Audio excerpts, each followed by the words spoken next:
Hello guys, welcome to English all. मैं मनीष झा फिर आपका स्वागत करता हूं। दोस्तों, आज हम फिर प्रॉफिट लॉस लेकर के आए हैं। इससे पहले भी अपने वीडियो के माध्यम से आपको basic concept profit and loss का दिया था। आज कुछ ट्रिकी क्वेश्चन समझे या फिर कुछ ऐसे क्वेश्चन जो बड़ी ईजिली आप सॉल्व कर लेते हैं इसको, इस तरह के क्वेश्चन आज हम करेंगे प्रैक्टिस। तो इसको एक एक करके देखें और समझने की कोशिश करें, और अपना फीडबैक भी आप अपने कमेंट्स के जरिए आप बताएं।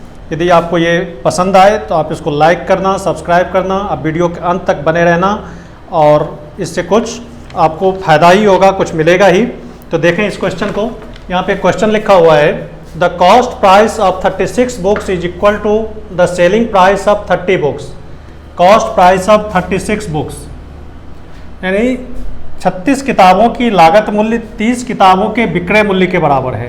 यानी 36 किताबों का लागत मूल्य मतलब क्रय मूल्य।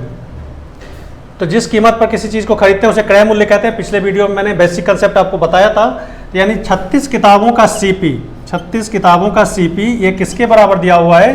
30 किताबों के विक्रय मूल्य के, 30 किताबों के विक्रय मूल्य के एसपी के बराबर दिया हुआ है। तो कहता है कि गेन परसेंट निकालें। इसका गेन परसेंट हमें निकालना है। तो 36 किताब का सीपी 30 किताब के एसपी के बराबर दिया हुआ है, तो हमें गेन परसेंट निकालना है। तो क्या करेंगे? तो इसको ऐसे लिखेंगे, 36 सीपी इक्वल टू 30 एसपी, यानी सीपी अपॉन एसपी। एसपी को यहाँ ले आते हैं तो 30 अपॉन 36, ये 36 नीचे आएगा। क्रॉस मल्टीप्लिकेशन करेंगे तो यही इक्वेशन बन जाता है। इसको काटे 5 से, 5 6 जा 30, 6 से काटे 6 5 जा 30, 6 से काटे 6 6 जा 36, यानी 5 upon 6। C P upon S P, C P upon S P equal to 5 upon 6। इसका मतलब कि ये सी पी हो गया 5 यूनिट और एस पी हो गया आपका 6। इन दोनों का डिफरेंस आपका बनता है 1 यूनिट। तो हमें गेन परसेंट निकालना है। तो गेन परसेंट आप हमेशा क्या निकालते हैं? सी पी पे निकालते हैं। तो यहाँ पे आपका प्रॉफिट यहाँ पे कितना हो जाता है? एस पी 6 हो गया, सी पी 5, तो प्रॉफिट आपका हो गया 1 यूनिट। तो 1 अपॉन सी पी 5 इंटू 100 यानी 20%, यानी आपका गेन परसेंट कितना हो जाता है? 20%। तो इस तरह क्वेश्चन को बड़ी आसानी से आप कर लेते हैं। 36 किताब का लागत मूल्य यानी 36 किताब का सी पी 30 किताब के एस पी के बराबर हो तो गेन परसेंट कितना आएगा? 20%। 30 C P equal to 36 C P equal to 30 S P. C P upon S P ऐसे कर ले इसको, एस पी को यहाँ ले आए 30/36। तो इसको काट करके 5/6। प्रॉफिट आपका 1 यूनिट, यानी 6 में से 5 घटाया तो 1 यूनिट प्रॉफिट आया। एस पी आपका 6, सी पी 5। इस तरह से गेन परसेंट आपका 20% आएगा। तो इस तरह के क्वेश्चन नहीं समझ में आया हो तो फिर एक दूसरा एग्जाम्पल लेके आपको समझाते हैं। ठीक उसी तरह का दूसरा question, the cost price of 15 article is same as the selling price of 10 articles, the profit percentage. यानी 15 वस्तुओं का लागत मूल्य मतलब क्रय मूल्य, जिस कीमत पे खरीदा जाता है। तो 15 वस्तु को जिस कीमत पे खरीदा जाता है, 10 वस्तु को उसी कीमत पर बेचा जाता है, तो प्रतिशत लाभ निकालें। ठीक उसी तरह का क्वेश्चन जो इससे पहले किए थे, नहीं समझ में आया होगा वो क्वेश्चन, तो फिर यहाँ पर समझो आप। कहते 15 वस्तु का लागत मूल्य यानी 15 का सीपी किसके बराबर है? 10 वस्तु के एसपी के बराबर, 10 वस्तु के एसपी के बराबर। यानी हम यहाँ पर क्या करते हैं? सीपी अपॉन एसपी, एसपी को यहाँ ले आते हैं तो ये 10 अपॉन 15, यानी इसका रेशियो निकल जाता है। 5 से काटे इसको, 5 2 जा 10, 5 3 जा 15, यानी 2 अपॉन 3। दोनों के बीच का डिफरेंस यानी सीपी 2 यूनिट, एसपी 3 यूनिट, इन दोनों का डिफरेंस क्या बनेगा? एसपी ज़्यादा है, प्रॉफिट 1 यूनिट क्या हो गया? आपका प्रॉफिट हो गया, प्रॉफिट। यानी अब हम गेन परसेंट सीधा सीधा निकालेंगे यहाँ पे, ठीक उसी तरह से जैसे पिछले सवाल में किया था। तो गेन परसेंट क्या होता है? गेन यहाँ पर आपका 1 यूनिट, तो 1 अपॉन सी पी। प्रॉफिट और लॉस परसेंट जब निकालना होता है सीपी पे ही निकालते हैं। तो यहाँ पे सीपी 2 यूनिट इंटू 100, यानी ठीक इसको काटेंगे तो 50% आपका प्रॉफिट आएगा। इस तरह के क्वेश्चन बड़ी इजीली सॉल्व हो जाते हैं। देखने में लगता है कि कैसे इसको करें, लेकिन 15 आर्टिकल का जो सीपी है वो 30 आर्टिकल के सेलिंग प्राइस के बराबर। तो आप यहाँ पे गेन परसेंट बड़ी इजीली निकालते हैं, दोनों का रेशियो निकाल करके, और इसका गेन परसेंट आप निकाल लेते हैं। चलो अब नेक्स्ट टाइप का क्वेश्चन उसी तरह का। A man sold 2 articles at ₹375 each, यानी प्रत्येक वस्तु को 375 में बेचा जाता है। दो वस्तु प्रत्येक को 375 में बेचा जाता है, एक पे 25% का प्रॉफिट, दूसरे पे 25% का लॉस। ठीक उसी तरह का क्वेश्चन जो इससे पहले किए थे, इसमें आपका कंसेप्ट क्लियर हो जाना चाहिए। तो इस तरह के सवाल में हमें इसको नहीं देखना है। तो जब लॉस और प्रॉफिट दोनों सेम हो, इसका परसेंटेज दोनों का सेम हो, तो इस स्थिति में हमेशा लॉस ही होता है। तो लॉस परसेंट इक्वल टू, अभी बताया मैंने कि प्रॉफिट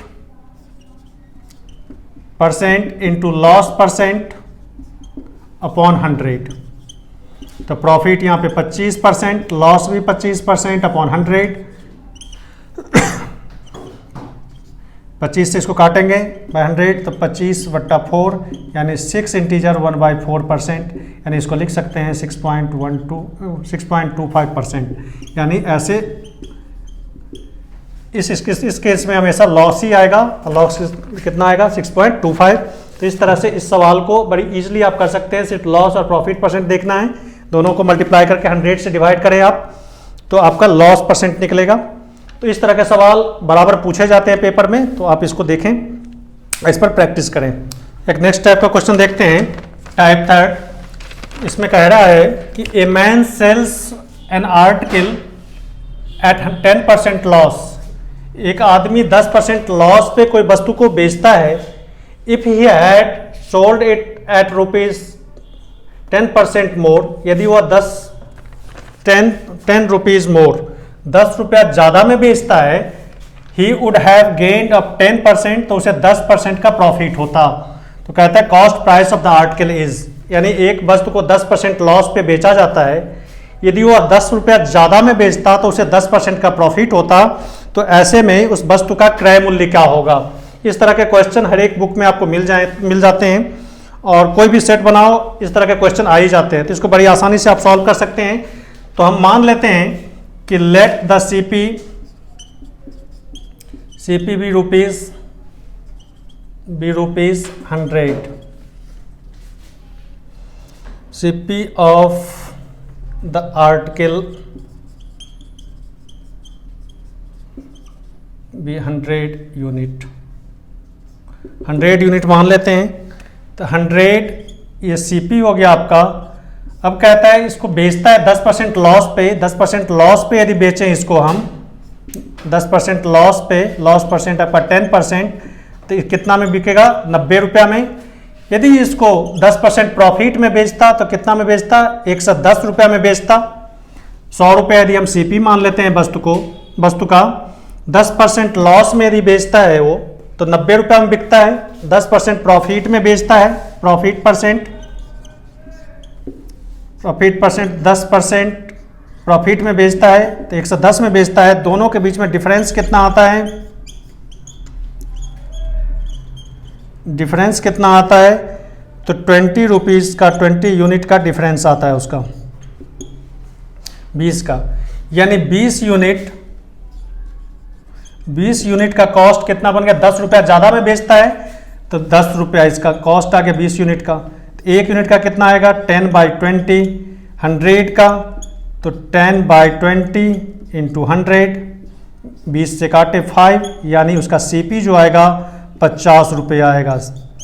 यानी 100 रुपया का CP है, 100 रुपया CP है, 10% लॉस पे बेचा 90 रुपया, 90 यूनिट। इसको करते हैं तो 10 110 आया, दोनों का डिफरेंस 20 यूनिट का। 20 यूनिट और 10 रुपया ज़्यादा में बेचता है, एक यूनिट कितना में, इसलिए 100 का कितना आ गया? तो 5 रुपया, यानी 5 रुपया इसका CP हो गया। इस तरह से इस क्वेश्चन को आप कर सकते हैं। एक क्वेश्चन और देख लें इस तरह का, ताकि आपका कंसेप्ट क्लियर हो जाए। एक और इस तरह के क्वेश्चन को हम करते हैं, जैसे कहता है an article is sold at A loss of 10%, किसी वस्तु को 10% लॉस पे बेचा जाता है। Had it been sold for ₹9 more, यदि उसी वस्तु को 9 रुपया ज़्यादा में बेचा जाता, he would have been a gain of 12 integer 1/2%, यानी सारा 12% का गेन होता उसे। यदि 9 रुपया ज़्यादा में बेचा जाता तो उसे सारा 12% का प्रॉफिट होता। तो ऐसे में उस वस्तु का कॉस्ट प्राइस क्या है, ये हमें निकालना है। ठीक उसी तरह का क्वेश्चन।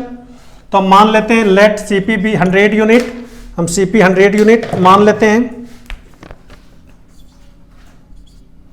CP बी 100 यूनिट मान लेते हैं, यानी 100 यूनिट है CP आपका।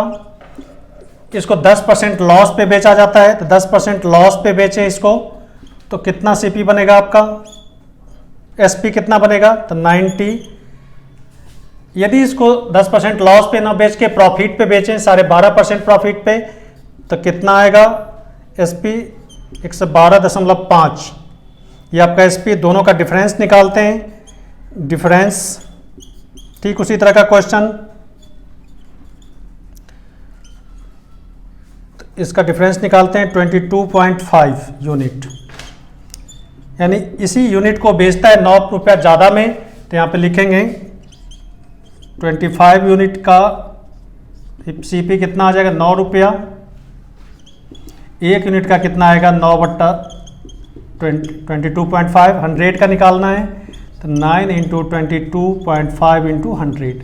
इसी को सॉल्व करते हैं, यहाँ से इसको हटाते हैं, एक जीरो डालते हैं, 25 से काटते हैं, 25 को 9 से डिवाइड करेंगे, गुना करेंगे तो 225 आएगा, 25 चौका 40, 9 से 9 काट देते हैं, तो 40 रुपया इसका सीपी आएगा। ठीक उसी तरह से इस सवाल को करते हैं।